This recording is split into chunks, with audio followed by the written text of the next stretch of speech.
Yes, good morning. Today is February the 11th, and I'm giving my second try at this.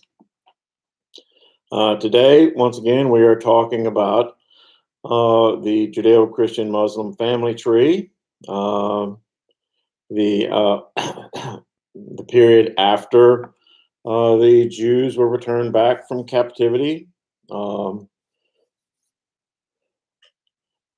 by the Persians, and the Persians then allowed them to create a kingdom that existed under the cooperation. Basically, they were allied to the Persian Empire as protectorate of the Persian Empire. Well, after that, they set up a kingdom in Palestine. Well, they returned to the kingdom of Palestine, rebuilt the city of Jerusalem, rebuilt a new temple, a temple without, by the way, the Ark of the Covenant. And then, as time went on, the Palestine, was like the rest of what we now call the Middle East, was conquered by the armies of Alexander the Great. And Alexander the Great, of course, died at a very young age. His kingdom never really had a successor. In fact, the Ptolemies and the Seleucids fought for control over Palestine. And during this time, many Jews actually split off and went with the Seleucids, or the Greeks. In other words, some Greeks or some Jews began to practice the ways of Greeks. Others remained staunchly Orthodox.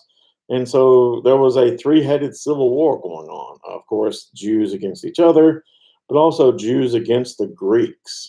All of this is covered in a period of time known as, in religious jargon, as the Apocrypha. Apocrypha. The Apocrypha. It's a period of about 400 years which covers the end of the Old Testament prophets and, of course, the beginning of the Gospels that begin to record the life of Christ in the New Testament. And most mainstream Christians don't know a whole lot about this apocryphal period of time because, well, one thing, in the Protestant Bible, it's left out. There are actually several books, 7 of them, that cover this period. But anyway, during this time, there was a three-headed civil war going on. The Jews never really, particularly the Orthodox Jews, never really were content, never rested under the control of the Greeks. They were led in their revolt by a guy named Judas Maccabeus, or Judas the Hammer, and well, like I said, the revolt was rather vociferous. What do we need to remember about that is just that it was this period of time. It might be worth pointing out that the Jewish festival of Hanukkah, the Jewish holiday that comes right around at Christmas time, that so many people associate with Christmas, even though it has nothing to do with it. The Festival of Hanukkah celebrated a period of time during the Jewish revolt against the Greeks, during which the Jewish temple was surrounded, cut off by the forces of the Seleucids, the Greeks. And the Jews in the temple kept the lamps lit in the temple for 8 days, even though no oil was brought into the temple to keep the lamps lit. So it's called the Festival of Lights, the 8 days of Hanukkah. And eventually, the revolt got put down, and eventually Palestine came under the dominion of the Roman Empire. Now, the Romans were much different than the Greeks. I mean, the Greeks, the Greeks wanted you to be Greek. Alexander the Great felt one of his great callings was that he was to make the rest of the world Greek, because he thought that Greek culture was the best thing, most advanced state of mankind. Jews, of course, didn't like that. The Romans, on the other hand, they didn't care. Romans didn't care if you converted to Roman ways or anything like that. The Romans had 2 rules. Rule number 1, pay your taxes. taxes, which could be heavy.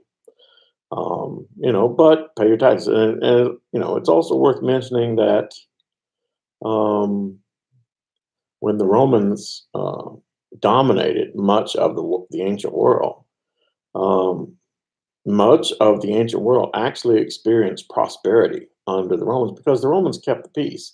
But that's another story we went over before. Yes. Now, the second rule the Romans had, and they were just as adamant about this: one, pay your taxes; two, don't mess with us; two, don't get any ideas about revolting, don't get any ideas about uprisings, declaring independence, or any of those things, or bad things will happen to you. And trust me, violating either one of those edicts would mean a short and quick end for whoever took that upon themselves. The Romans were very sensitive to any uprisings and were very heavy handed in dealing with people. I would remind you of the story from Luke, whereby the Roman soldiers went around and killing all male children under the age of 2 in Judea. I mean, what kind of people can do that? Answer: somebody who doesn't mind dispensing out pain, misery, and suffering, as the Romans did. Fact of the matter is, it was during this time that Jesus was born. Jesus was born during the time of the Roman occupation of Palestine. And of course, our entire calendar is based on this fact. The Gregorian calendar sets the year at 1 AD, 1 Anno Domini. Many historians think that year is not quite correct, that it's actually 4 AD, but neither here nor there, really. But getting back to how the Romans treated the Jews, remember the one story. When Jesus grew up, he was not liked well by the Pharisees. Not at all. He was not liked at all by the Pharisees. He was not liked at all by the Jewish religious leaders. He made them defend themselves. He put them on the defensive. And it came a time when these guys just wanted to get rid of him. And so what they did was that they publicly asked Jesus a question. They said, "Hey, Jesus, should we Jews, should we pay taxes to the Romans?" And this is a great question because the way the Pharisees had it figured, they had Jesus either way. Because if Jesus says, the Jews didn't like paying taxes to the Romans. If Jesus says, yeah, pay taxes to the Romans, then the Pharisees will go around and tell all the other Jews, well, that Jesus, he's a collaborator. He's a collaborator with the Romans, So he's not good for us. But what they hoped for was that Jesus would say, no, don't pay taxes to the Romans. They don't deserve it. Then, of course, they would go right to the Romans and say, so there's this guy, Jesus, down at the marketplace, and he's telling everybody that they should resist Roman rule, not pay their taxes. And because the Jews knew that if Jesus did that, Jesus wouldn't be long for this earth. That the Romans would deal with Jesus. They would have crucified him before they actually crucified him. So they thought that they had him there. But of course, those of you who know the scripture know how Jesus answered, right? Jesus was a good politician himself. Well, not a politician. He was a very clever person himself. He asked someone and said, "Does anyone have a coin?"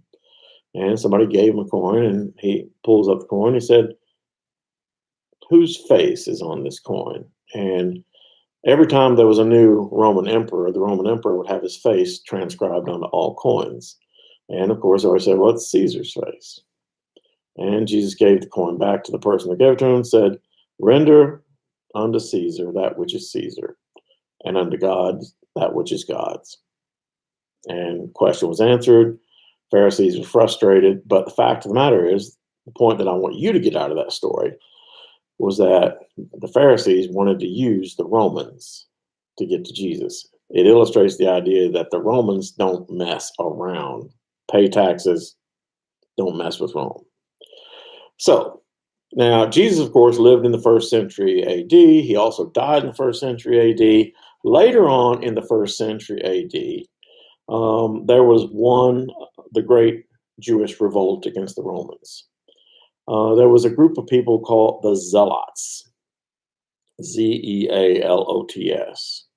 The Zealots were this really fanatical fundamentalist group who, resisted Roman rule, and they were causing bits of trouble like robbing Roman caravans, ambushing Roman patrols, that kind of thing.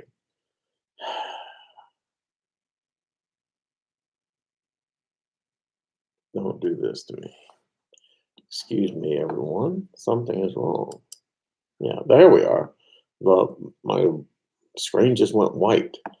Anyway, ambushing Roman patrols, that kind of thing. And so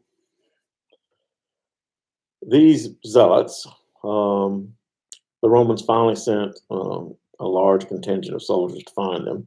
And these zealots holed up, HOLED, holed up, took refuge in a place called Masada. Now, if you looked at that film, hopefully I will do that. Masada is a place, a fortress that was impregnable. It was set on top of a mountain outcropping. I mean, literally 1,000 feet off the desert floor. And it was next to the Dead Sea. The Dead Sea is one of the most uninhabitable places on planet Earth. And it is because, the Dead Sea, the area around the Dead Sea, in the summertime, the temperature drops. The temperature rises above 120 degrees regularly every day. And at nighttime, it's so dry at nighttime, the temperature will then plunge below freezing. It's really a truly uninhabitable place. And yet, here's this outcropping of rock that an earlier Jewish king had made into a fortress. And he had the wisdom on top of this fortress to dig what are called cisterns, which the film is going to show you. These cisterns, and the cisterns collected rainwater. Now, it doesn't rain much in the desert, in the Valley of the Dead Sea. In fact, it only rains about 10 inches per year. But the thing about it is, all 10 inches come within a day. And so you either get the water or you don't. So this guy dug these cisterns, basically water tanks that would catch that rainwater. And then, whoever was there would have water for much of the rest of the time they were there. So the 1,000 Jews, and when it says 1,000 Jews, it doesn't mean 1,000 fighting men. It means 1,000, butchers and farmers and bakers and just people, women also, and children. And they were faced off against 6,000 Roman soldiers, 6,000 professional killers. But the Jews had, the advantage of that summit, and they kept the Romans at bay. The film will show you. In fact, the Roman ramp that they built is still there. They kept them at bay for 6 months. And all the while, the Romans are dying. They are suffering from heat exhaustion. Some are dying of thirst while they work.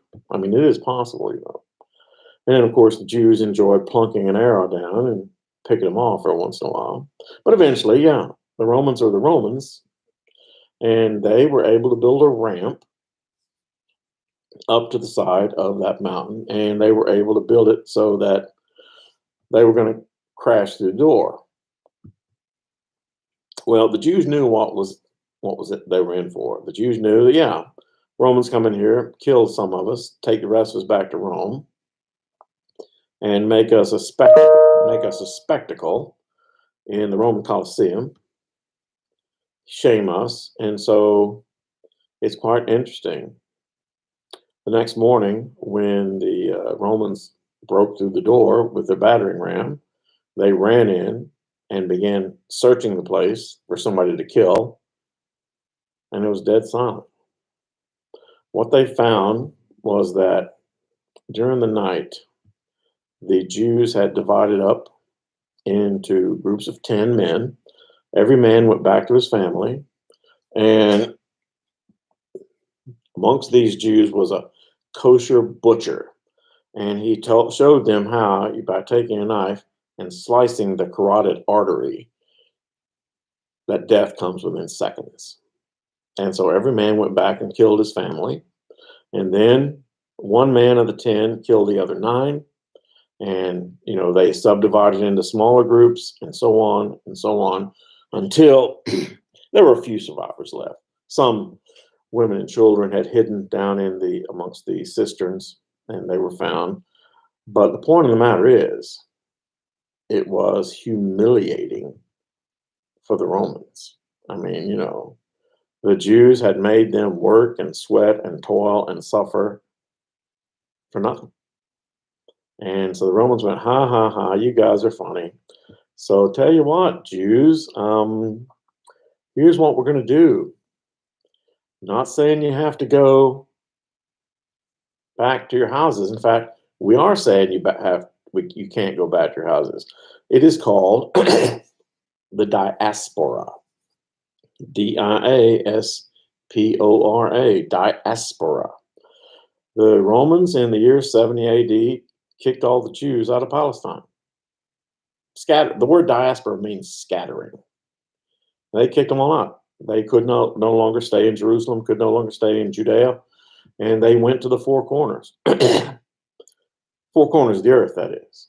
I mean, most went north and ended up in Europe and Russia, but that is why there are Jewish minorities scattered throughout the world. One group even went to Africa.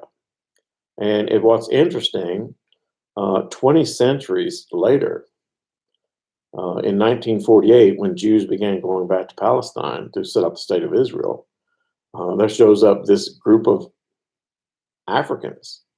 I mean, people who, they're African. Their features are African. And they show up, and they were called the Falasha. But they spoke Hebrew. They practiced all the Jewish traditions, including circumcision. And they said, "Hey, where's our place?" And they accepted them. Yeah, interesting. Anyway, so I think that's good for today. We will talk about Christianity tomorrow. And so, yes,